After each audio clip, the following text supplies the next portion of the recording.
Middle class को अगर मैं बात करूं तो रहता है कि हाँ प्रॉपर्टी में लगाएं, कि शेयर मार्केट में लगाएं, कि हम सोना खरीद लें, कि हम चांदी खरीद लें। बड़ा कंफ्यूजिंग में रहता है और बाद में आके कहता है भैया एफडी करा दो, कम से कम पैसा सुरक्षित रहेगा, कहीं जाएगा नहीं। इन्वेस्टमेंट शेयर में भी अच्छा है, इन्वेस्टमेंट सोना चांदी में भी अच्छा है और प्रॉपर्टी में तो अच्छा है ही है, क्योंकि कहते हैं ना कि यह शाश्वत सत्य है कि एक ना एक दिन इंसान और प्रॉपर्टी का ऊपर जाना तय है। किसी को अपनी बच्ची आपके यहाँ देनी होती है तो देखता है किसके पास स्टेबिलिटी तो है ना, ये किराए के मकानों के अंदर दर दर की ठोकरें तो नहीं खा रहा, तो इसलिए इसके पास घर का मकान तो होना ही चाहिए। मैं फटाफट पूछूंगा, आप फटाफट बताना, एफडी या गोल्ड?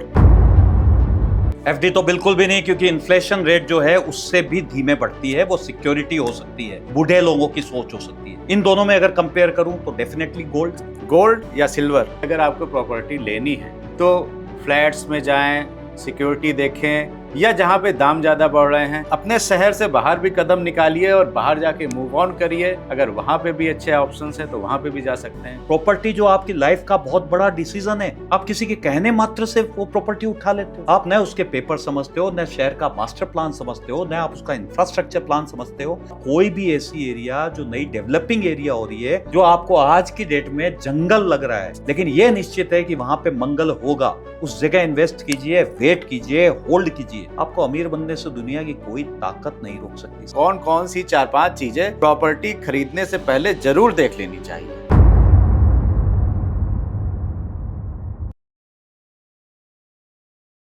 आज का पॉडकास्ट ही अलग है ये मैं पहले ही बता दे रहा हूं, क्योंकि आज हम बात करेंगे कहां पे पैसा लगाएं, कहां से पैसा निकालें।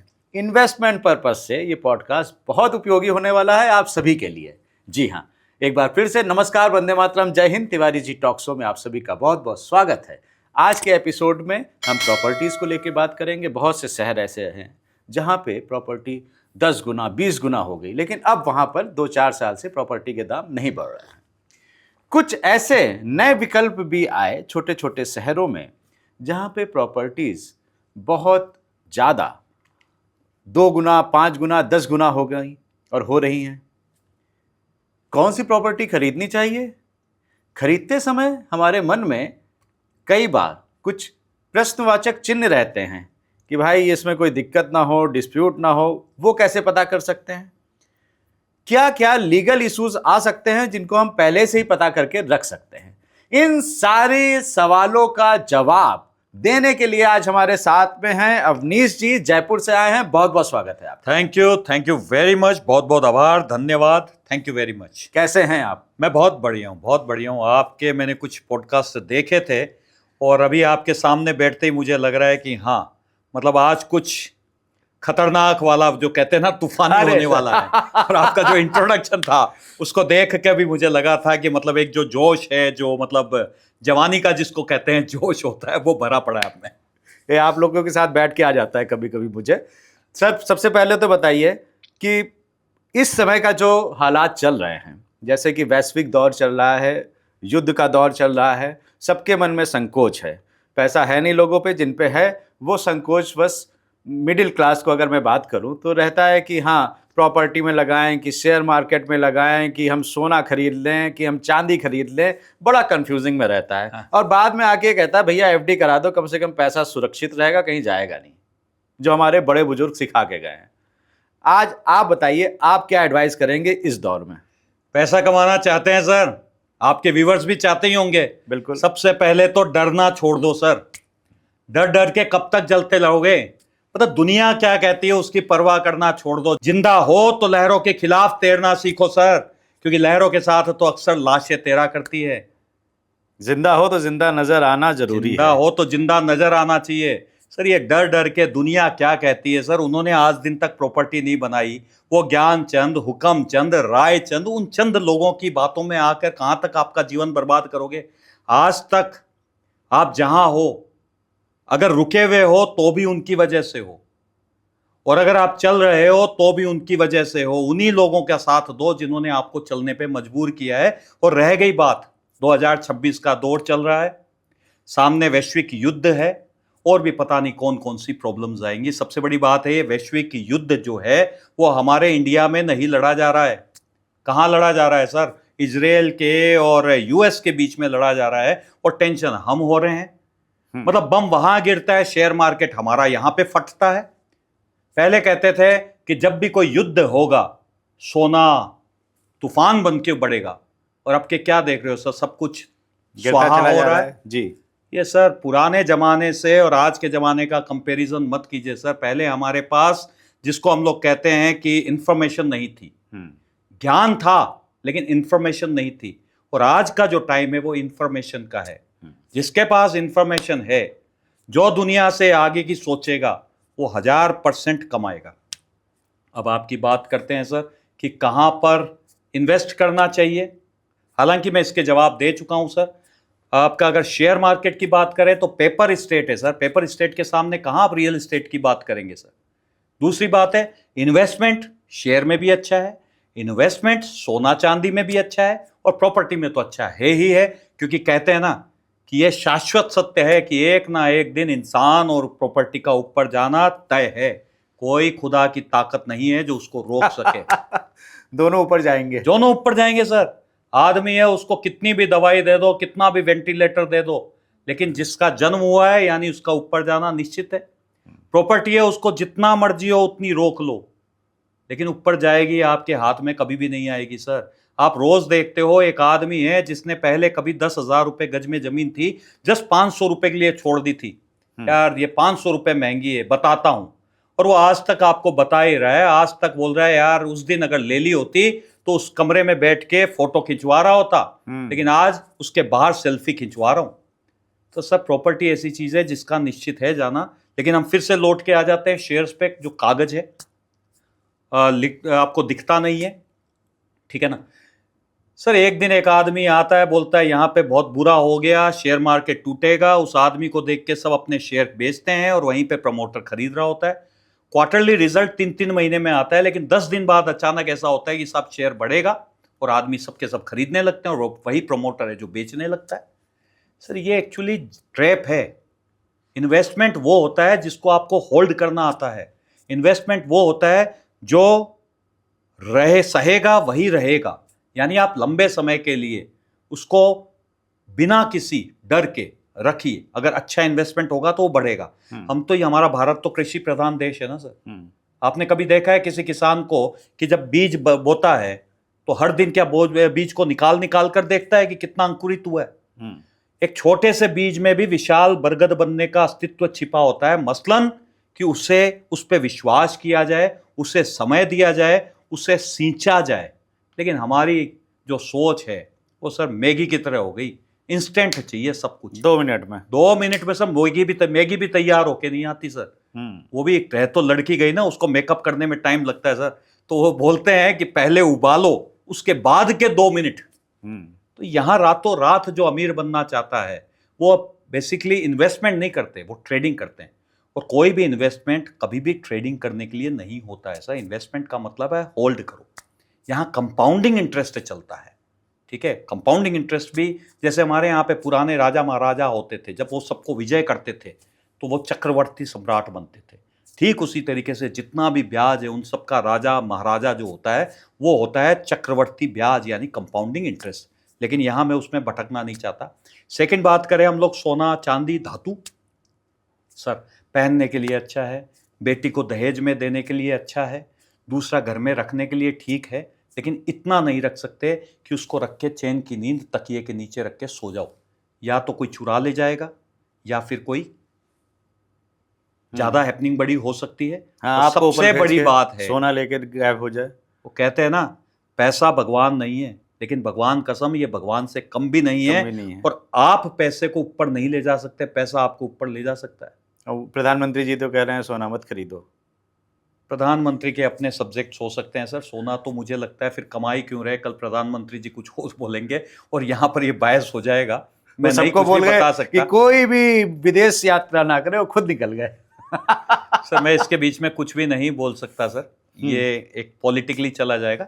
लेकिन हम फिर से अपने सब्जेक्ट के ऊपर आते हैं, सोने के ऊपर। तो बेसिकली सर उसको दिखा के जो स्टेटस है आपका, जो लोगों को दिखाना होता है, आप कैडबरी लेके या गले में टांग के आप उसको घूम नहीं सकते कि देखो मेरे पास कैडबरी है, ठीक है। अब तीसरी चीज जो आती है प्रॉपर्टी से। प्रॉपर्टी में भी अलग अलग चीजें हैं, फ्लैट्स हैं, बंगलो है, विला है, वो तो डेप्रिशिएटिंग एसेट है, मैं उसकी बात नहीं कर रहा। मैं एक अच्छी लैंड जो होती है, लैंड पार्सल होती है, उसकी बात करता हूँ। वो हमेशा एप्रिशिएट करेगी, वो दिखेगी, लोगों के बीच में आपका स्टेटस बनेगी, आपकी गुडविल बढ़ाती है, क्रेडिबिलिटी बढ़ाती है। सबसे बड़ा है उसके अंदर आपकी फ्यूचर सिक्योरिटी होती है, सोशल सिक्योरिटी होती है। किसी को अपनी बच्ची आपके यहाँ देनी होती है तो देखता है कि इसके पास स्टेबिलिटी तो है ना, ये किराए के मकानों के अंदर दर दर की ठोकरें तो नहीं खा रहा, तो इसलिए इसके पास घर का मकान तो होना ही चाहिए। वो कहते थे ना, रोटी कपड़ा और मकान, यानी खाने के लिए रोटी, तन ढकने के लिए कपड़ा और छत तो होनी ही चाहिए, तभी आप पूरे जीवन में संपूर्ण बनते हो। तो हर जगह केवल रुपया पैसा भी नहीं देखा जाता सर, कुछ जगह पर आपको अपना मेंटल जो सेटिस्फेक्शन होता है उसको भी देखना होता है। तो तीनों नजर से मिलाकर अगर मैं तिवारी जी बोलूं तो बड़ा सिंपल सा तरीका है। अगर मैं बेस्ट की बात करूं और अगर मुझे आप 4 चॉइसेस देंगे, अमिताभ बच्चन मैं पूछ लेता हूं आपसे। Yes sir. एक एक करके मैं पूछता हूं, रैपिड फायर में आप इसका जवाब दीजिएगा, तब मजा आएगा। हाँ। क्योंकि हमारे ट्रेडिशनल बड़े बुजुर्ग यही सिखा के गए हैं कि भैया एफडी ले लो या सोना खरीद लो, और उसी पे जिसको नॉलेज नहीं होती पूछ रहे हैं कि डरा रहे हैं, ये बता दो पहले। नहीं मैं तो आपसे क्लैरिटी उन लोगों को मिलेगी जिनके मन में थोड़ी सी भी शंका है। मैं फटाफट पूछूंगा, आप फटाफट बताना, एफडी या गोल्ड? एफडी तो बिल्कुल भी नहीं, क्योंकि इन्फ्लेशन रेट जो है उससे भी धीमे बढ़ती है। वो सिक्योरिटी हो सकती है, बूढ़े लोगों की सोच हो सकती है। इन दोनों में अगर कंपेयर करूं तो डेफिनेटली गोल्ड। गोल्ड या सिल्वर? सर दोनों ही धातु है, दोनों अपनी अपनी जगह बढ़ती है। आप कुछ भी ले सकते हैं, कम पैसा है तो सिल्वर, ज्यादा पैसा है तो गोल्ड। मैंने दोनों ही जवाब दे दिया सर आपको। ठीक है, हम गोल्ड लेते हैं, ठीक है, ज्यादा पैसा है। हाँ। तो गोल्ड या इक्विटी? सर 100% गोल्ड, क्योंकि वो आपको सिक्योरिटी देता है। यहां पर आप किसी भी बहकावे में आके, लालच में आके उसको बीच बीच में बेच देते हो। गोल्ड या mutual funds? Sir gold. Gold या प्रॉपर्टी? 500% पूछेंगे तो प्रॉपर्टी। अब 7 ऑप्शन अगर देंगे मेरे को, सब पे अगर प्रॉपर्टी रख देंगे, गोल्ड, म्यूचुअल फंड, बैंक, जो भी है, property property property property property. चलिए, प्रॉपर्टी नंबर 1 पे आ गई है। प्रॉपर्टी में कॉमर्शियल या रेजिडेंशियल? सर अगर आप फर्स्ट टाइम प्रॉपर्टी ले रहे हो तो you should by only residential, और इन केस अगर आप काफी बार प्रॉपर्टी ले चुके हो तो मेरे ज्ञान की आपको जरूरत नहीं है। जहां पर आपको प्रॉफिट बनता है, हो सकता है आपने कोई कमर्शियल में बनाया हो तो कमर्शियल, अदरवाइज रेजिडेंशियल तो बेस्ट है ही। अब उसके पास मकान है, हाँ, अच्छा खासा, हाँ, इन्वेस्टमेंट पर्पस से वो मैं पूछ रहा हूं, हाँ। इंडस्ट्रियल या एग्रीकल्चर? सर जरूरत है, अपनी जरूरत की चीज है। जिसको फैक्ट्री लगानी है वो वहां पर बीज नहीं लगाएगा। केवल इन्वेस्टमेंट के पर्पस से पूछ रहा हूं सर। दोनों ही चीजें अपनी अपनी है सर, क्योंकि फैक्ट्री जिसको लगानी है, जिसकी जान पहचान मान लीजिए इंडस्ट्रियल में है, वो इंडस्ट्री ही बेच के पैसा कमाएगा। और जिसको खेती करनी है तो वो खेती की जमीन लेगा। ये थोड़ा सा कंट्रोवर्शियल हो सकता है, लेकिन दोनों चीजें इन टर्म्स ऑफ रिटर्न्स में पूछ रहा था कि सर कुछ भी हो सकता है सर, दोनों ही जगह पर है सर। ठीक है, प्रॉपर्टी को आपने नंबर 1 पर रखा है, प्रॉपर्टी को आपने सर्वोच्च स्थान दिया है। यहाँ पर थोड़ा सा हम लोगों को गाइड कर दीजिए कि अगर आपको प्रॉपर्टी लेनी है तो फ्लैट्स में जाएं, सिक्योरिटी देखें, या जहाँ पे दाम ज़्यादा बढ़ रहे हैं अपने शहर से बाहर भी कदम निकालिए और बाहर जाके मूव ऑन करिए। अगर वहाँ पे भी अच्छे ऑप्शंस हैं तो वहाँ पे भी जा सकते हैं। कुछ सजेस्ट कर दीजिए। सबकी सोच है कि पैसे कैसे बढ़े, लेकिन उससे ज़्यादा जरूरी है सिक्योरिटी के साथ कैसे बढ़े। पैसा बढ़ रहा है, लेकिन यदि उस जमीन पे किसी और का कब्जा हो गया तो आपकी जेब में फर्क नहीं पड़ता, पैसा उसका बढ़ने लग जाएगा। ठीक है ना। सबसे बड़ा रोग क्या कहेंगे लोग, मतलब हम अक्सर क्या होता है, लोगों की बात में आकर पता नहीं कौन कौन सी जगह पे प्रॉपर्टी इन्वेस्ट कर लेते हैं। अब यहां पर मैं पहले आपकी बात पर आता हूं सर। आप इन्वेस्टमेंट जो कर रहे हो वो सबसे पहली बात है, पहला कर रहे हो या कई सारे कर रहे हो। अगर फर्स्ट इन्वेस्टमेंट आप कर रहे हो तो उसके साथ आपके इमोशंस जुड़े होते हैं, आपको सिक्योरिटी जुड़ी होती है। केवल आपका डिसीजन सर्वोपरि नहीं होता, आपके पूरे परिवार का डिसीजन, आपके बच्चों का डिसीजन, आपके पेरेंट्स का डिसीजन, जहां पार्क हो, स्कूल हो, और सबसे बड़ी बात है आपके रिलेटिव्स रहते हो। तो डेफिनेटली आपको अपने आसपास ही बाय करना चाहिए, क्योंकि आप इमोशनली उससे अटैच हो। लेकिन इससे विपरीत अगर हम बात करते हैं पूरी प्योर इन्वेस्टमेंट की, ठीक है, तो इमोशनल क्यों होना सर। 1 फीट नीचे दिल है, 1 फीट ऊपर दिमाग है, तो दिमाग का इस्तेमाल करो सर। ये भी तो किसी चीज के लिए आपको दिया है, नेकटॉप का ऊपर का हिस्सा। तो सर आपको जिस जगह पे अगले 7 साल के बाद रहना ही नहीं है, बेच के आपको निकल जाना है, क्या फर्क पड़ता है वहां आपका पड़ोसी है, वहां आपका मोहल्ला है या नहीं है, उससे कोई फर्क नहीं पड़ता। आप इमोशनली ड्रिवन मत होजिए। सिंपल सी चीज है, जहां पर आपको बेस्ट चीज लगती है, अपॉर्चुनिटी लगती है, चाहे वो आपके गांव, शहर, मोहल्ले या कहीं भी दूर हो, सेफ होनी चाहिए, अच्छी होनी चाहिए, सिक्योर होनी चाहिए, वहां इन्वेस्ट कीजिए। एक टाइम पीरियड आने के बाद में उसको बेचिए और उसको शिफ्ट करते रहिए। चंचल है लक्ष्मी जी, जब तक आप उसको शिफ्ट नहीं करेंगे पर्पस सोल्व नहीं होगा। दूसरा जो आपने सवाल पूछा बड़ा क्लियर सा था कि डर लगता है सर। डर लगता नहीं है सर, डराया जाता है, ठीक है ना सर। और वो डर कौन पैदा करता है सर? आप खुद पैदा करते हो। उसका रीजन है, आप बिना किसी तैयारी के कहीं भी इन्वेस्ट कर देते हो। आप पढ़े लिखे इंसान हो, लेकिन जाहिल गंवार की तरह किसी ने बोला भैया मैं बोलता हूं तू यहां पे इन्वेस्ट कर दे। आप एक मोबाइल का कवर खरीदते हो, 7 दुकानों में जाके उसकी रेट ट्राई करते हो, कम बेसी करते हो और उसके बाद उसको परचेज करते हो। और प्रॉपर्टी जो आपकी लाइफ का बहुत बड़ा डिसीजन है, आप किसी के कहने मात्र से वो प्रॉपर्टी उठा लेते हो। आप न उसके पेपर समझते हो, न शहर का मास्टर प्लान समझते हो, न आप उसका इंफ्रास्ट्रक्चर प्लान समझते हो, और सबसे बड़ी बात, सस्ते के चक्कर में पड़ के बर्बाद हो जाते हो। आपको पता है उस जगह की एक्चुअल रेट जो है ₹1,00,000 की है। किसी को अगर जरूरत है तो हो सकता है वो आपको 90,000 में दे देगा, लेकिन वहां पर कोई 50,000 में आपको जमीन दे रहा है और आप उसमें जाके फंस जाते हो क्योंकि मैं 30 मार खा हूं, मुझे जमीन सस्ती मिली है। अरे सामने वाला भी बेवकूफ नहीं है, वो आपको 50,000 की जमीन इसीलिए बेच रहा है जो ₹1,00,000 की जिसकी कीमत थी, क्योंकि उसमें कोई ना कोई बड़ा लोचा है, कोई ना कोई बड़ा झोड़ है। और हम अक्सर उसमें बर्बाद होते हैं और उसके बाद हम दुनिया को क्या कहते हैं, दोष देते हैं कि यार ये प्रॉपर्टी गलत ले ली। सर आप दिल्ली से जयपुर जाते हो, आप कम से कम हजारों गाड़ियां देखते होगे। अगर मैं आपसे पूछूं कि मेरे को कम से कम 100 गाड़ियों के आप नंबर बता दो, छोड़िए नंबर को, आप कलर बता दो, कलर को भी छोड़िए, कौन सा मेक है वो तो बता दो एटलीस्ट। अच्छा उसको भी छोड़ो, कितनी गाड़ियां हैं, कितने ट्रक है, कितनी बस गई, कम से कम उसकी काउंटिंग बता दो। नहीं बता पाओगे आप। बड़ा क्लियर है, क्योंकि जो आपको आसानी से मिलता है आप उसकी कभी भी गिनती नहीं करते। गिनती हमेशा उसी की जाती है जो आपको हासिल नहीं हुआ होता। अब यहीं पर हम फिर से उसी फ्लैशबैक में आते हैं।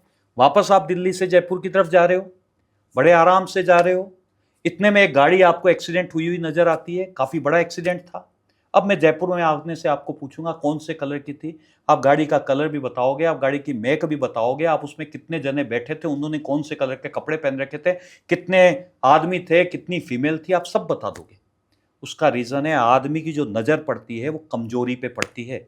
जो चीज स्मूथ चल रही है उस पर कोई नजर नहीं पड़ती। एक व्हाइट बोर्ड अगर आप लगाते हो 10 फीट बाय 10 फीट का, और उसके ऊपर एक खाली 6 इंची का ब्लैक कलर का छींटा फेंक देते हो, आप 10 बाय 10 को भूल जाओगे, खाली 6 इंची के ऊपर आपकी नजर पड़ेगी। सेम वही चीजें हैं। सारी प्रॉपर्टी बर्बाद नहीं होती, सारी प्रॉपर्टीज में झमेले नहीं होते, सारी प्रॉपर्टी नुकसान नहीं देती। नुकसान वही देती है जहां आपकी समझ जो है वो नुकसान खाने का काम करती है, किसी के कहने से ले ली, या फिर एक और बड़ा पॉइंट है सर, आप ऐसी जगह पे इन्वेस्ट करने की सोच रहे हो जहां पर काफी बड़ा मुनाफा कमाकर लोग निकलने की सोच रहे हैं। आपने तो किसी के बहाने जो ऑलरेडी डेवलप्ड एरिया उसके अंदर ली, तो डेवलप्ड हो चुकी भाई, उसकी रेटें जितनी बढ़नी थी बढ़ चुकी।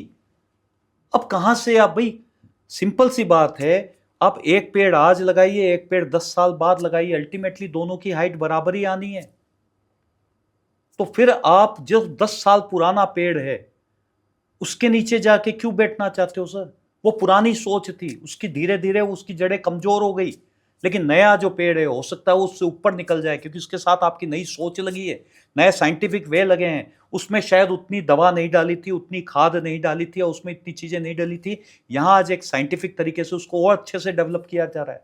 तो मुझे लगता है कि आप कोई भी ऐसी एरिया जो नई डेवलपिंग एरिया हो रही है, जो आपको आज की डेट में जंगल लग रहा है, लेकिन यह निश्चित है कि वहां पे मंगल होगा, उस जगह इन्वेस्ट कीजिए, वेट कीजिए, होल्ड कीजिए। आपको अमीर बनने से दुनिया की कोई ताकत नहीं रोक सकती सर। ये मतलब जमीन आप खरीदिए और गारंटी मैं देता हूँ, मुझसे लिखवा कर लीजिए सर। तो इसमें एक चीज़ और मैं ऐड कर देता हूँ। अभी पिछले कुछ सालों में दिल्ली एनसीआर की अगर मैं बात करूं तो गुड़गांव हो गया, नोएडा हो गया, यहाँ पर प्रॉपर्टी के दाम बेहिसाब बढ़े हैं। 10 गुना, 20 गुना इस तरह के रेट बढ़े हैं पिछले 20-25 सालों में। अब कुछ जगह स्टेबिलिटी आ गई है। अगर मैं आपसे पूछूं कि कुछ अगर आप शहरों के नाम, सिटीज़ के नाम अगर आप बता दें जहाँ पर अभी इन्वेस्टमेंट करना फ़ायदे का सौदा हो सकता है। सर देखिए, दो चीज़ें हैं यहाँ पे। जिस समय आप पहले दिल्ली में रहते थे, नोएडा गुड़गांव जंगल लगता था। अब आप गुड़गांव नोएडा की बात कर रहे हो, तो गुड़गांव नोएडा के आसपास की जो जगह है, वो जो आपको जंगल लग रही है, वहाँ पर इन्वेस्ट करो ना सर। हर चीज़ एक साथ नहीं बढ़ती है, टाइम लगता है। आज जो आपको इसके पास आसपास का 10 किलोमीटर का एरिया जहाँ जंगल है, बहुत ऐसा लग रहा है कि यहाँ कुछ भी नहीं है। 10 साल बाद आप फिर ये बोलोगे कि साज आप यहाँ पे जो इतनी कीमत हो गई, और कुछ समय पहले गुड़गांव में भी इतनी कीमत नहीं थी। ये होता है, अक्सर होता है। लेकिन हम क्वेश्चन को फिर से फोल्ड करते हैं सर। कुछ शहरों की बात करूं सर, यहाँ पर सबके अपने अपने मायने हो सकते हैं, अपनी अपनी सोच हो सकती है। जो जहाँ पर रहता है उसको वहीं की चीज़ें समझ में आती है। भाषा भी हर 100 किलोमीटर पे बदल जाती है, ठीक है। अगर मैं बात करूं तो मैं चूंकि राजस्थान से आता हूं, जयपुर, पर्टिकुलर दिल्ली एनसीआर वालों के लिए तो वो सोना है, इसमें कोई दो राय नहीं है। उसका रीज़न भी मैं आपको बतला देता हूँ। इंफ्रास्ट्रक्चर हमारे जयपुर का बहुत शानदार है। पूरे इंडिया का सबसे बड़ा स्टेट जो है वो राजस्थान है, उसका सिरमौर यानी उसकी कैपिटल जयपुर है। टूरिज़्म हब जो ट्रायो बनता है वो जयपुर है। अगर आपके दिमाग में बड़ी शादी, लग्जरी शादी का ख्याल आता है तो जयपुर है। बड़े बड़े होटल्स जयपुर है, लाइफस्टाइल जयपुर है। मतलब जो आप बोलोगे, अगर आभूषण चाहिए जयपुर, कुर्तियां से लेके बेडशीट जो चाहिए जयपुर है। वो पुराना जयपुर अब नहीं रहा जहां सांप सीढ़ी का खेल चलता था। 5 साल कांग्रेस, 5 साल बाद बीजेपी, 5 साल बाद कांग्रेस, फिर बीजेपी। और कांग्रेस यहाँ पर राजस्थान में है तो सेंट्रल में बीजेपी जो बजट रोक दे। अब सर सब जगह स्टेबिलिटी है, सेंट्रल में भी बीजेपी, राजस्थान में भी बीजेपी और आसपास भी बीजेपी।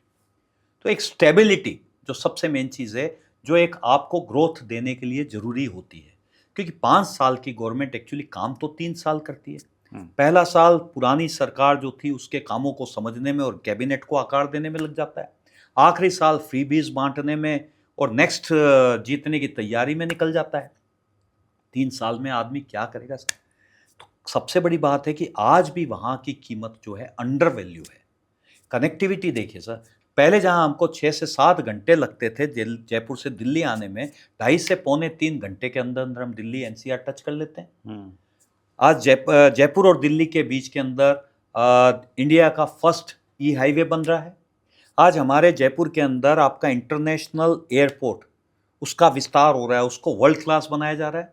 आज हमारे कई सारे रेलवे स्टेशन है, पहले से 10-10 गुना बड़े बनाए जा रहे हैं। क्योंकि कनेक्टिविटी देख रहे हैं। पिछले जो 4 साल में क्या नहीं बदला है सर? जयपुर का ट्रैफिक 3 गुना हो गया सर।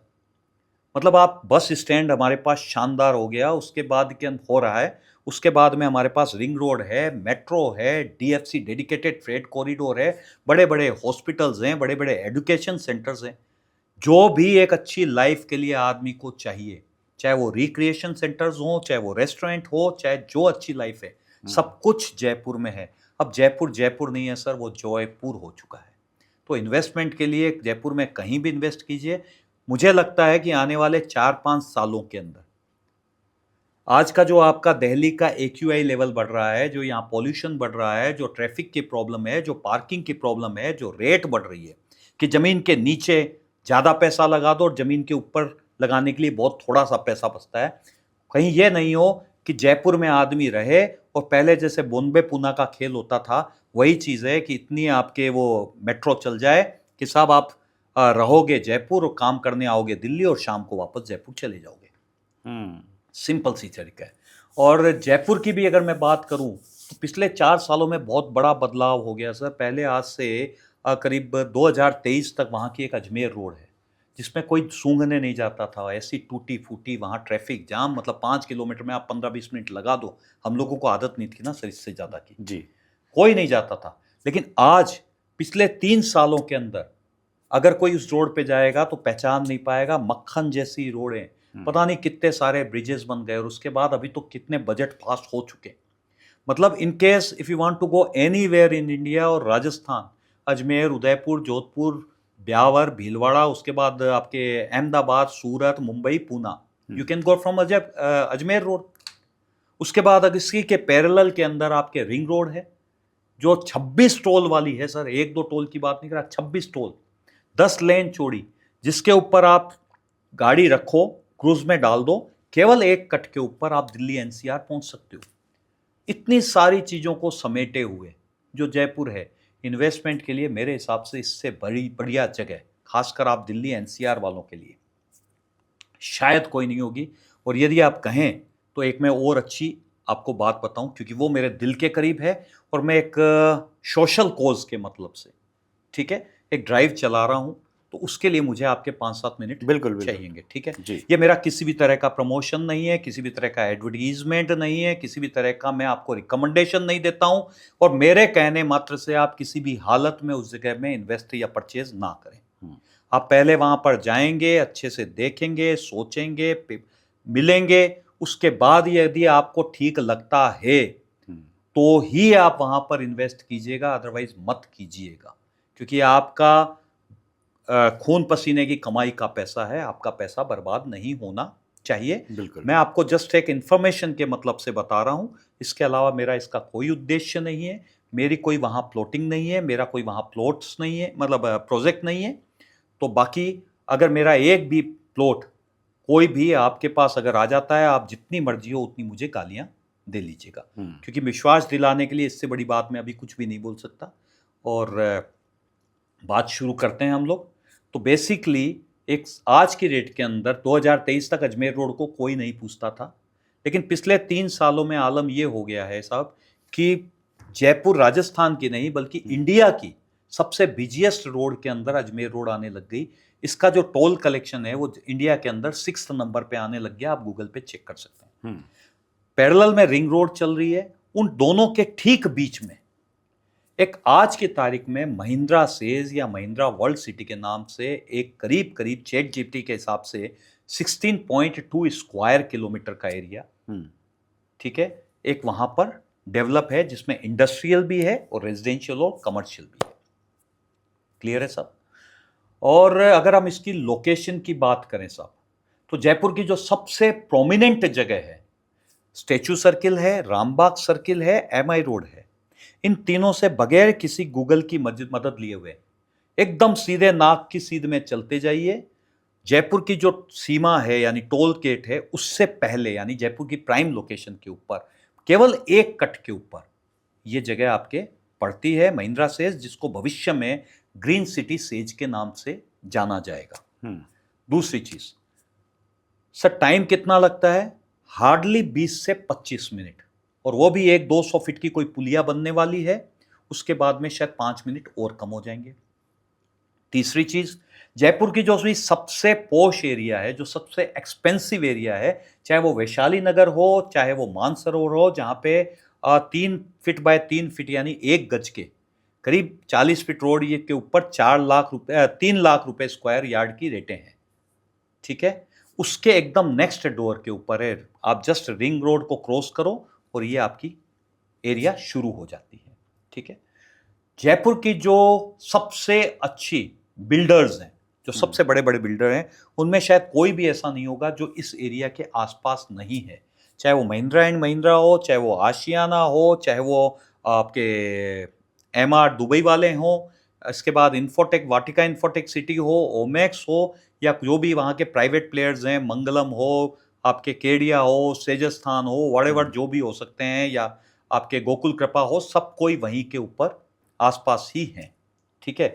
यदि किसी के घर में बच्चा होता है तो माँ बाप की इच्छा होती है कि मेरे को जो शिक्षा नहीं मिली, बेस्ट शिक्षा मेरी बच्चे को मिलनी चाहिए, तो मैं सबसे अच्छे स्कूलों के अंदर उसका एडमिशन कराऊं, सबके मन में रहता है।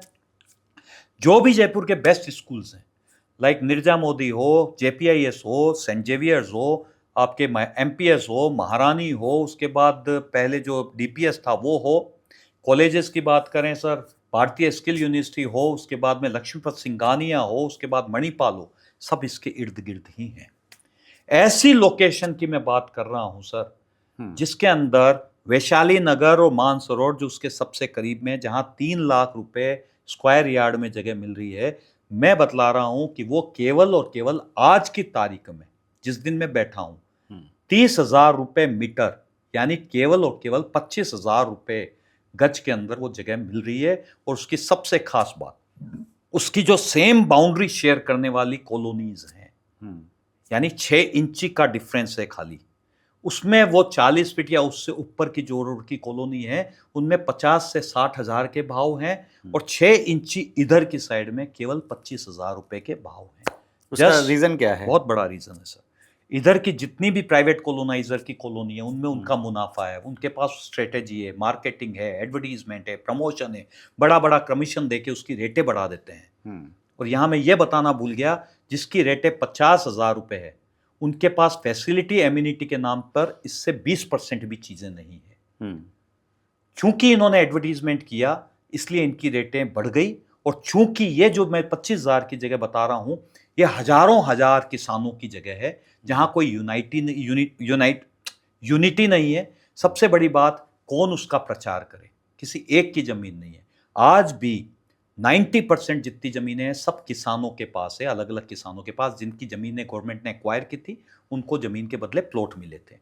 और जो जिन्होंने इन्वेस्टमेंट किया है, कोई बॉम्बे बैठा है, कोई पूना बैठा है, कोई कलकत्ता बैठा है। तो इसलिए क्योंकि उसके ऊपर आगे कोई भी कर्णधार बढ़ के आता नहीं है, हमने शायद ये पहल की है। और सबसे बड़ी बात, सब 20 की स्क्वायर किलोमीटर, 14,000 से भी ज्यादा प्लॉट्स, इसको कोई कंट्रोल नहीं कर सकता।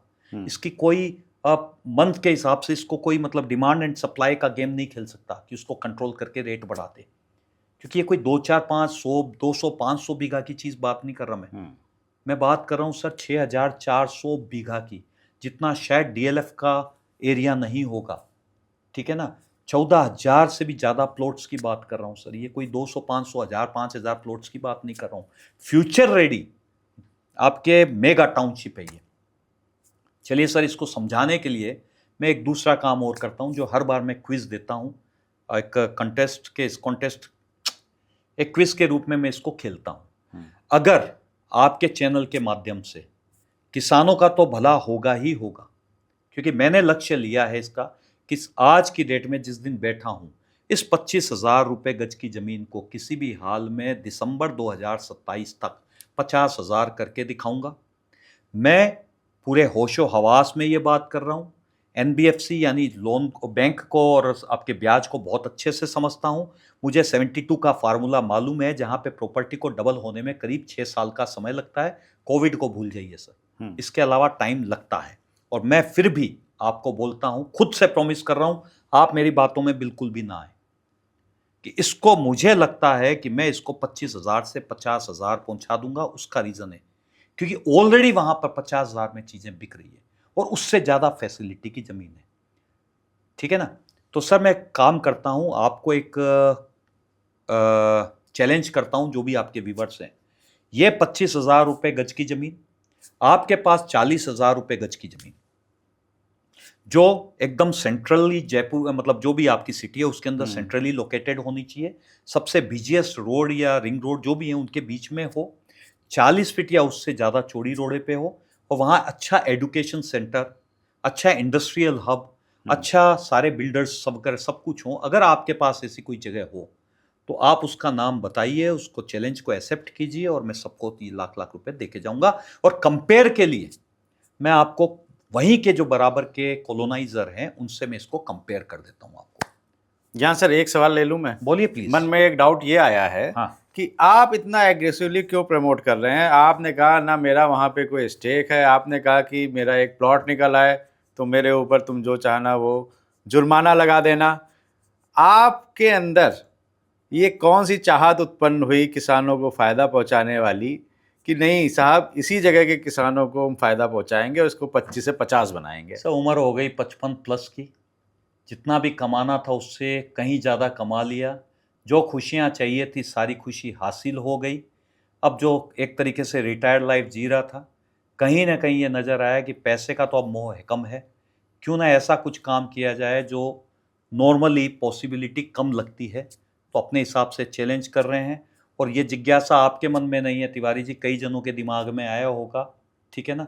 तो बड़ा सिंपल सी चीज़ है, अभी हम लोग जो बात कर रहे हैं अच्छी बातें इसलिए मैं कर रहा हूँ ताकि आपके दिमाग में मेरे प्रति कोई भी गलतफहमी नहीं हो। लेकिन सच्चाई जो है वो लंबे समय तक चलती है और झूठ जो है लंबे समय तक टिकता नहीं है जी। अगर वहां पर कोई भी आप प्लॉट गलती से भी खरीद लेते हो, अगले 2 साल तक, मैं इसलिए बोल रहा हूं कि जैसे आपको जब इन्वेस्टमेंट की सलाह दे रहा हूं तो कुछ चीजें, कुछ प्लॉट मैंने भी ले रखे हैं, ठीक है, लेकिन मैं 2-3 साल तक एक भी मेरा कोई भी प्लॉट वहां पर बिकने किसी के पास भी आ जाए तो आप गालियां दीजिएगा भर भर के। मेरा काम एनबीएफसी है, नॉन बैंकिंग फाइनेंस कंपनी, मेरा कोई प्रॉपर्टी से लेना देना नहीं है। मैं चूंकि इन्वेस्ट कर रहा हूं तो ये इन्वेस्टमेंट का मतलब न तो कॉलोनी है न कोई प्रोजेक्ट है, और इसको आपको और अच्छे से समझ में आ जाएगा जब मैं इसके बारे में बताऊंगा, ठीक है ना। तो आपको बहुत अच्छे से समझ में इसलिए आ जाएगा कि गवर्नमेंट, ये हम शुरू से इसको शुरू करेंगे। बेसिकली 2004 की बात है सर, फ्लैशबैक में जाते हैं। इंडिया में कांग्रेस गवर्नमेंट थी, मनमोहन सिंह प्राइम मिनिस्टर थे। उन्होंने बोला यदि इंडिया को ग्रोथ करानी है तो यहाँ की जीडीपी बढ़ानी होगी, और जीडीपी बढ़ाने के लिए हमको यहाँ पर एक्सपोर्ट खोलना पड़ेगा, एक्सपोर्ट बढ़ाना पड़ेगा। तो उन्होंने क्या किया, कुछ पॉकेट्स बनाए कि एक काम करते हैं, एक सेंट्रल से एक SEZ, स्पेशल इकोनॉमी जोन करके एक एक्ट लेके आते हैं, जिसके अंदर, जिस पॉकेट के अंदर ये काम किया जाएगा, वो जो भी एक्सपोर्ट करेगा उनको 100% टैक्स एग्जेम्पशन होगा अगले 5 से 10 सालों तक। तो आपके मुंद्रा, कांडला जो पोर्ट हैं ये तो गवर्नमेंट के हो गए, और इन्होंने कुछ प्राइवेट प्लेयर्स को भी इनवाइट किया, जिसके अंदर आनंद महिंद्रा जो हैं, महिंद्रा एंड महिंद्रा के फाउंडर, वो आ गया है। उन्होंने 1500 एकड़ जो जमीन है वो चेन्नई में ली, जहां पर BMW वगैरह सबकी फैक्ट्री आप सबको मालूम है। 3000 एकड़ उन्होंने जयपुर में मांगी गवर्नमेंट से। क्यों? क्योंकि उनको अजमेर रोड की कनेक्शन मालूम थे, DFC की इंपॉर्टेंस मालूम थी। गवर्नमेंट ने बोला कम से कम 1 लाख से 1.5 लाख रोजगार पैदा करोगे, उन्होंने एग्रीमेंट किया। उस अवसर पे गवर्नमेंट ने 13 गांवों को खाली करा के, हजारों हजार किसानों से उनकी खेती की जमीन खाली करा के, वो जमीन, जब पूरी की पूरी जमीन एक साथ एक्वायर की। यहां किसी की चॉइस नहीं थी कि तुम दोगे या नहीं दोगे, नो चॉइस, तुमको देनी पड़ेगी। वो जमीन एक्वायर करके उस जमीन को उन्होंने क्या किया कि पहले JDA यानी जयपुर विकास प्राधिकरण, जो उसको रेगुलेट करते हैं पूरा हमारा उसको, उसके नाम से कराया। उसके बाद उसमें से 75% जो जमीन है वो 74% उसका जो है वो तो महिंद्रा को, और 26% वहाँ जो रिको इंडस्ट्रियल है हमारा जयपुर का उसको दे दी, जिसके अंदर वो pollution free world class industrial park विकसित कर दे, और वो हो चुका, ठीक है। और रेस्ट जो 25% जमीन थी वो उन्होंने दे दी वहीं के किसानों को। बड़ी बड़े खेत लिए थे, छोटे छोटे 50 मीटर से लेके 1250 मीटर के प्लॉट्स उनको दे दिए। चूंकि ये खुद JDA का प्रोजेक्ट है, JDA ही इसी को बसा रहा है। इसका सबसे बड़ा उदाहरण ये है कि पूरे राजस्थान में ज़्यादातर इंडस्ट्रियल प्लॉट्स जो होते हैं वही मीटर में बिकते हैं, बाकी सब यार्ड में बिकते हैं। अकेला सेज ऐसी जगह है जो आज भी मीटर में बिकता है, इसीलिए मैंने आपको बोला 30,000 रुपये स्क्वायर मीटर, यानी 25,000 रुपये गज। सिंपल सी चीज़ है। तो इस 20 किलोमीटर में 100% JDA है, JDA ही इसको बसा रहा है, तो मेरा तो कोई मतलब का ही नहीं रहा ये, पहली चीज़। और वो सारे के सारे जितने प्लॉट थे 25% वापस किसानों को ही दिए, किसानों के नाम से ही पट्टे जारी किए उसके। तो हम तो वहाँ कहीं है ही नहीं। उन किसान प्लॉट्स के आगे बड़ी बड़ी चौड़ी चौड़ी डामर रोड ऑलरेडी बसा दी उसके, ताकि फ्यूचर में कोई एनक्रोचमेंट करके कि मेरे खेत के आगे से रोड नहीं निकालने दूंगा, स्टे ऑर्डर लेके आ जाऊंगा, नहीं भैया, अब खेत ही नहीं है तो रोडें सब बना दी। फ्यूचर सिक्योरिटी के लिए जो भी एक चीज़ें चाहिए होती है, पुलिस थाना हो गया, तो कुल मिला के ये JDA की चीज़ है जिसको उन्होंने किसानों को दी थी, ठीक है। और अब जैसे आपसे बात करूं कि मैं, जैसा आपको मैंने क्वेश्चन दिया है जहां पर आप कुछ भी इनाम ले सकते हो, तो हम कंपेयर करते हैं। बेसिकली प्राइवेट कॉलोनाइजर अगर कोई कॉलोनी काटता है तो उसको मैक्सिमम 35 to 40% जो होता है वो सर्विस एरिया के लिए छोड़ता है, जहाँ रोड पार्क होते हैं, बाकी 65-60% जो है उस पर बेचने के काम में लेता है। ये राजस्थान की एकमात्र ऐसी जगह है जहाँ पर 75% ओपन स्पेस है। इसीलिए हमने उसको महिंद्रा सेज को ग्रीन सिटी सेज का नाम दिया, क्योंकि 75% ग्रीन है फ्यूचर के लिए, बड़ी बड़ी पार्किंग है, बड़े बड़े पार्क है। चूंकि ये काफ़ी बड़ा एरिया है इसलिए उसको सिटी का नाम दिया और सेज इससे कनेक्टेड है। ठीक है। जहाँ प्राइवेट कॉलोनाइजर जो होता है उसको अपना ज़्यादा से ज़्यादा 2 से 5% का कमर्शियल मिलता है। यहाँ पर इसके पास में 30% का कमर्शियल स्पेस है, क्योंकि जहाँ लोग आएंगे, फुटफॉल आएगी, वहीं पे प्रॉपर्टी की ग्रोथ करेगी। जहाँ प्राइवेट कॉलोनाइजर बोलता है कि सिक्योरिटी के नाम पर मैं आपको 4 कैमरे दूंगा, 6 गार्ड दूंगा, ये आपको पूरी तरीके से पुलिस स्टेशन खड़े करके दे रहा है। यानी एक पुलिस स्टेशन ऑपरेशनल है, बाकी जितने भी पुलिस स्टेशन उनकी बाउंड्री वगैरह बनी हुई है। प्राइवेट कॉलोनाइजर बोलता है 1500 गज का पार्क दूंगा, जिसमें स्कूल है, कॉलेज है, मंदिर है, सब कुछ है, प्लेग्राउंड है। तो मैं इसके एक ही ब्लॉक की बात करता हूं। टोटल ये 8 ब्लॉक हैं, ABCDEFG। ब्लॉक ई पालड़ी, हर आधा किलोमीटर के रेडियस पे एक पार्क है। हर आधा किलोमीटर के रेडियस के ऊपर 60 फीट या 100 फीट या उससे ज़्यादा चौड़ी रोडें हैं। और इसके अलावा खुद का पुलिस स्टेशन, खुद का कम्युनिटी हॉल, खुद का हॉस्पिटल, खुद का RSCB, खुद का PHED, खुद का मतलब मॉल, जो भी चीज़ें हैं सब के सब सारी चीज़ें इसके अंदर समेट रखी है। खुद के स्कूल्स हो गए, तो हर चीज़ यहाँ पर है। ठीक है। तो उस चीज़ से अगर आप कंपेयर करते हैं और आपको लगता है कि आपकी जो भी चीज़ है अगर इससे बेटर है, तो यू कैन विन ईजिली। और मेरा किसी भी तरह का प्रमोशन और एडवर्टीजमेंट नहीं है। फिर से मैं डिस्क्लेमर दे देता हूँ, ये जितनी भी ज़मीनें हैं उनकी रजिस्ट्री कराने वहाँ का किसान ही 90% आएगा। और जो ब्रोकर्स वहाँ पे हैं, या आप उसको कंसल्टेंट कह लें या एडवाइज़र कह लें, वो भी वही किसान आपको मिलेंगे जिनकी ज़मीन गई है। उन्होंने 10 बाय 10 की, 15 बाय 20 की दुकानें खोल रखी है। वही आपको गांव वाले मिलेंगे, उनके गले में टाई नहीं मिलेगी, वही भाषा में बात करेंगे, क्योंकि उनसे किसानों से ज़मीन किसान ही ले सकता है। तो उस हिसाब से अगर आपको ठीक लगता है तो भी वहाँ कम से कम 10-15 जो रोड साइड के ऊपर किसान है, क्योंकि 100 से ऊपर ब्रोकर्स हैं वहाँ पे, उनसे मिलिए। सबके पास अलग अलग किसानों की इन्वेंट्री है, अलग अलग प्राइजेस हैं, उनसे बार्गेन कीजिए, लोकेशन समझिए। और बाई चांस किसी कारणवश आप कोई प्रॉपर्टी लेते हो तो उसमें फ्री होल्ड पट्टे की डिमांड जरूर जरूर जरूर जरूर से करिएगा, ताकि सारे के सारे पाप धुल जाएं। और सबसे लास्ट, ये 100% JDA अप्रूव्ड है, क्योंकि इसके माँ बाप ही JDA हैं। ये किसी प्राइवेट कॉलोनाइजर की तरह किसान से ज़मीन लेके उसका लैंड कन्वर्जन करा के 90A 90B करवाया फिर JDA पट्टा लिया, ऐसा नहीं है। ये तो सीधा ही किसानों को JDA पट्टा ही दिया। जो आपने बताया ना 90A 90B, तो बहुत से लोगों के मन में एक ये शंका रहती है कि भाई हम क्या क्या चेक करें जाके, हम लैंड का यूजेस चेक करें कि वो डिस्प्यूट चेक करें कि खसरा खतौनी चेक करें। अगर आप थोड़ा सा, हमारे जो लेमैन देख रहे हैं और ये बहुत कम उम्र के हैं जिन्होंने कभी प्रॉपर्टी बाय नहीं करी है, पहली बार लेने जा रहे हैं प्रॉपर्टी, तो कौन कौन सी 4-5 चीज़ें प्रॉपर्टी खरीदने से पहले जरूर देख लेनी चाहिए? बिल्कुल सही पूछ रहे हैं आप तिवारी जी। सबसे पहले आप अगर कोई प्रॉपर्टी लेने चाहते हो तो मैंने उसके जो ड्यू डिलिजेंस है, उसके जो लीगल है पेपर्स हैं, उन सब चीज़ को ज़रूर से चेक कीजिए, जिसमें अलग अलग स्टेट के ऊपर अलग अलग चीज़ें हो जाती है।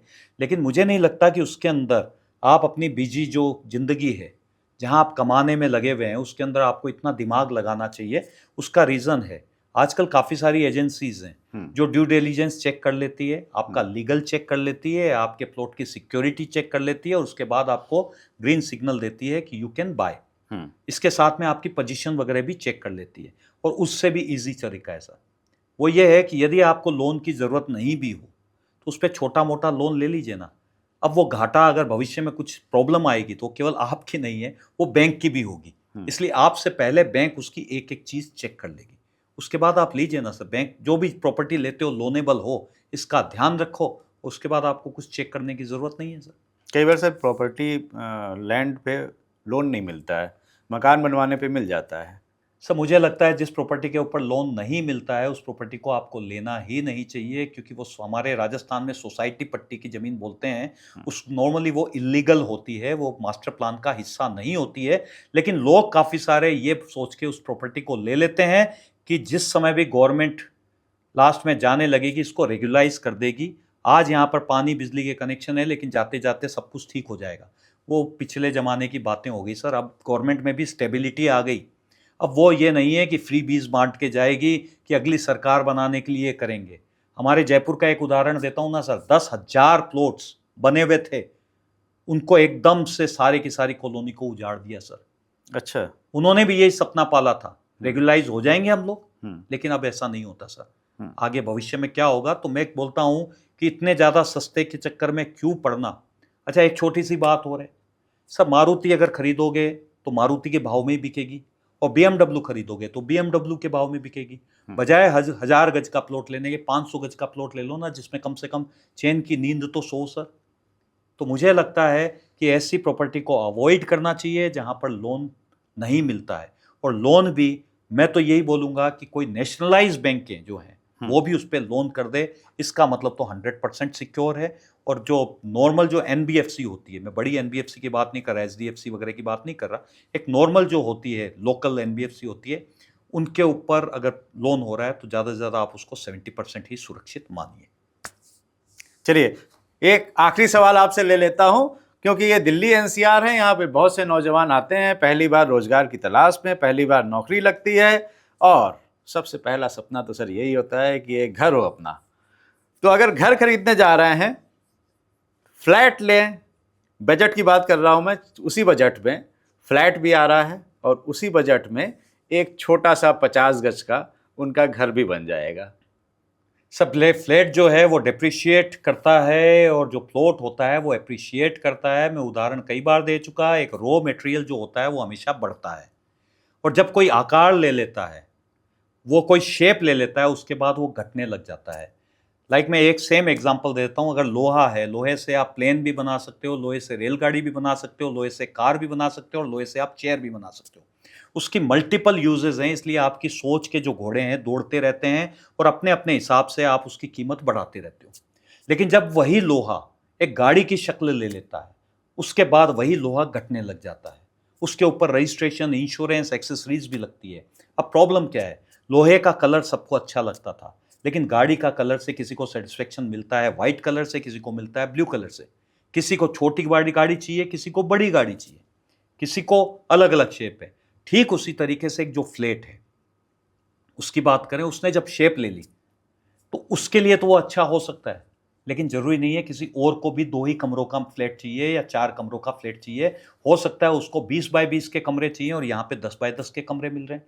और सबसे बड़ी बात, जैसे आप गाड़ी लेने के बाद उसके ऊपर एक्सेसरीज लगाते हो, रजिस्ट्रेशन, इंश्योरेंस का खर्चा करते हो ना, ठीक उसी तरीके से फ्लैट के ऊपर आप फर्नीचर का खर्चा करते हो, जिसकी कीमत आपको भविष्य में कुछ भी नहीं मिलती है।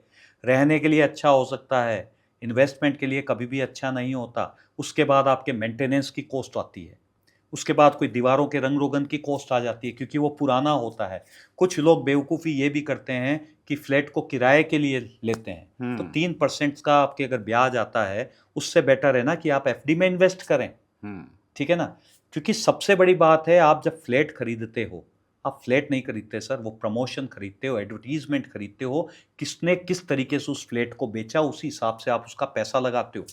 आपका फ्लैट अगर आपने 1 करोड़ का लिया, आपसे कम फैसिलिटी वाला फ्लैट बराबर के अंदर एक ही बिल्डिंग आगे आ रहा है और उसका कीमत 1.25 करोड़ हो जाएगी, आप उसके आधार पे अपने फ्लैट की कीमत मानते हो कि मेरी 1.25 करोड़ की होगी, लेकिन कोई खरीदने आएगा तो आपको करोड़ रुपए भी नहीं देगा। क्यों? क्योंकि वो फ्लैट की कीमत तब तक है जब तक वो बिका नहीं है, तब तक उसके पीछे प्रमोशन चल रहे हैं, एडवर्टीजमेंट चल रहे हैं, कई लोगों को कमीशन जा रहा है, और वो उसको बढ़ा चढ़ा के रील के थ्रू, सोशल मीडिया के थ्रू दिखा रहे हैं और एक ब्रांड बना रहे हैं। वो ब्रांड जो है उसकी चमक फटाफट तब तक खत्म हो जाएगी जैसे ही वो उस फ्लैट को बेचकर निकल जाएगा। पहली चीज आ गई फ्लैट, विला या बंगलो। अब पर्टिकुलर बात करते हैं जमीन की। वो सर रो है, उस पर कोई मेंटेनेंस चार्ज नहीं लगता, उसके ऊपर कोई फर्नीचर नहीं लगता। सबसे बड़ी चीज़ है, आपकी सोच के घोड़े दौड़ रहे हैं। कोई बोलता है मैं 4 मंजिल का बनाऊंगा, कोई बोलता है 2 मंजिल का बनाऊंगा, कोई बोलता है मैं नीचे गाड़ी पार्क करूंगा, नीचे दुकान बनाऊंगा, छत मेरी होगी, प्राइवेसी मेरी होगी। किसी को उसका ब्यूटिफिकेशन अलग पीले रंग का करना है, किसी को स्टोन्स लगाने हैं, किसी को, मतलब सबकी सोच है। और यहाँ प्रॉपर्टी की कोई एमआरपी नहीं होती, हर कोई अपनी औकात और अपनी समझ के हिसाब से उसकी कीमत लगाता है। जिसको वो खाली ज़मीन जैसे समझ में आएगी उसकी कीमत बढ़ाता जाएगा, क्योंकि बनी हुई चीज़ हमेशा पुरानी होती है और खाली पड़ी हुई चीज़ हमेशा नई होती है। एक बाउंड्री वॉल बना के छोड़िए, उसके बाद भूल जाइए, होल्ड कीजिए, जो सहेगा वही रहेगा। इन्वेस्टमेंट हमेशा उसका बढ़ेगा, बशर्ते वो अच्छी जगह होनी चाहिए। जैसे मैंने अभी आपको वो ग्रीन सिटी सेज के बारे में बतलाया था, 100% जेडीए अप्रूव्ड थी, 100% लोनेबल थी, यानी एनबीएफसी वगैरह की बात नहीं कर रहा, कोई नेशनलाइज बैंकें हैं वो भी उस पर लोन करती है। 100% वो फ्री होल्ड पट्टे वाली है, यानी उसके ऊपर 99 ईयर का लीज होल्ड पट्टा नहीं। और सबसे बड़ी बात सर, ऐसी जगह है जो खुद गवर्नमेंट बसा रही है, यानी अगर आज आप वो जमीन खरीद लेते हो, 3 साल तक उसको बिना बाउंड्री के भी छोड़ देते हो, उस पर कोई भी नजर उठा के नहीं देखेगा। कोई डबल पट्टे, कोई फर्जीवाड़ा नहीं है। इसीलिए तो मैंने आपको बोला, आपने बोला कि भाई साहब आपका क्या स्वार्थ है। अब मुझे बताओ कहां से स्वार्थ आया? जो चीज ही गवर्नमेंट ने किसानों को दे दी, जिसकी रजिस्ट्री करवाने ही किसान आएंगे, जो ब्रोकर हैं बीच में वो भी किसान ही हैं, जो 100% सिक्योर है, उसमें मेरा स्वार्थ कहां से आएगा? और मैं इतनी बड़ी जगह को कंट्रोल कर सकता हूं। इतनी बड़ी जगह तो सर डीएलएफ आपका जो है वो भी कंट्रोल नहीं कर पा रहा। चलिए, आपने एक सुझाव दिया है और उस सुझाव को 100% ये सुझाव भी ही कह है दिया है कि आप अपनी बुद्धिमत्ता का उपयोग कर कर जाइए, वहां पर अपनी तसल्ली करिए। आप खुद देखिए जाकर। ऐसा अवनीश जी कह रहे हैं, हाँ इनकी बातों पे मत आ जाना। हाँ, ये मैं भी कह दे रहा हूं बिल्कुल। आपको। इस पॉडकास्ट के माध्यम से मुझे जो लगता है कि आपको बहुत से आपके जो प्रश्नवाचक चिन्ह थे वो आज हट गए होंगे प्रॉपर्टी को लेके। बहुत सी सलाह भी दी अवनीश जी ने, मानना ना मानना आपके ऊपर है, आप जानिए। हमारा काम है आप तक अच्छी और नई चीजें लाना, नए ज्ञान को लाना। वो कार्य मैं कर रहा हूं। उसके लिए अगर आपको लगता है तिवारी जी कुछ कर रहे हैं, तो बस एक छोटा सा काम करो, जाकर अभी तिवारी जी टॉक शो को सब्सक्राइब कर दो। क्योंकि आप सब्सक्राइब नहीं करते, हमारे व्यूज बहुत अच्छे आ रहे हैं, सब्सक्राइब करने में थोड़ी सी आप कंजूसी दिखा रहे हैं। देखते रहिए तिवारी जी टॉक शो। कुछ सवाल हैं तो आप पूछ सकते हैं हमें कमेंट करके, हम उसके जवाब जरूर आप तक पहुंचाएंगे। और अपनी सेहत का बहुत बहुत ध्यान रखिए।